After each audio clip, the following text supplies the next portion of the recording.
Hi అండి. అందరికీ నమస్కారం. వెల్కమ్ టు రోజుకో రుచి. ఈరోజు మనం చేయబోయే రెసిపీ రొయ్యల పులావ్.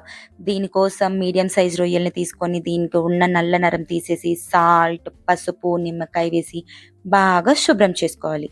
తర్వాత కడాయి పెట్టి శుభ్రం చేసిన రొయ్యల్ని వేసి 2 పచ్చిమిర్చి, 1 స్పూన్ సాల్ట్, కొంచెం పసుపు, ఫ్రెష్‌గా దంచిన అల్లం వెల్లుల్లి పేస్ట్ వేసి బాగా కలిపి మీడియం ఫ్లేమ్‌లో మూత పెట్టి మగ్గించుకోవాలి. ఈ రొయ్యల్లోకి మనం వాటర్ ఏమి యాడ్ చేయాల్సిన అవసరం లేదండి. రొయ్యల్లో నుంచి ఆటోమేటిక్‌గా వాటర్ ఊరుతాయన్నమాట. చూసారా? ఆ వాటర్ ఎలా వచ్చేసాయో? ఇప్పుడు ఈ నీరంతా పోయేలాగా మీడియం ఫ్లేమ్‌లో మధ్య మధ్యలో కలుపుకుంటూ మగ్గించుకోవాలి. ఇప్పుడు అన్ని రకాల బిర్యానీ దినుసుల్ని తీసుకొని వీటన్నిటిని పొడి చేసుకొని పక్కన పెట్టేసుకోవాలి.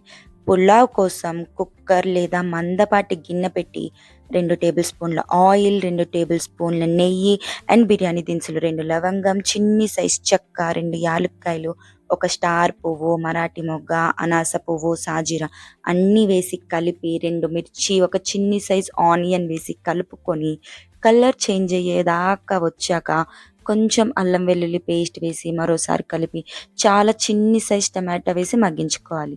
ఇందాక ఉడికించి పక్కన పెట్టాం కదా రొయ్యల్ని, వాటిని కూడా తెచ్చి దీనిలోకి వేసి మంచిగా కలుపుకోవాలన్నమాట. ఆ మసాలా దినుసుల్లోది అంతా రొయ్యల్లోకి పట్టేదాకా.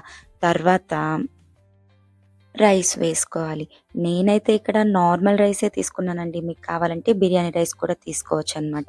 ఇప్పుడు కొంచెం సాల్ట్, కొంచెం కారం, ఇందాక గ్రైండ్ చేసి పక్కన పెట్టాం కదా బిర్యానీ దినుసుల పౌడర్, అది కూడా వేసి కొంచెం కొత్తిమీర, పుదీనా అన్నీ వేసి ఒకసారి మొత్తం బాగా కలబెట్టుకోవాలనమాట. నార్మల్ రైస్ అయితే ఒక గ్లాస్ బియ్యానికి 2 గ్లాసులు నీరు వేయాలి.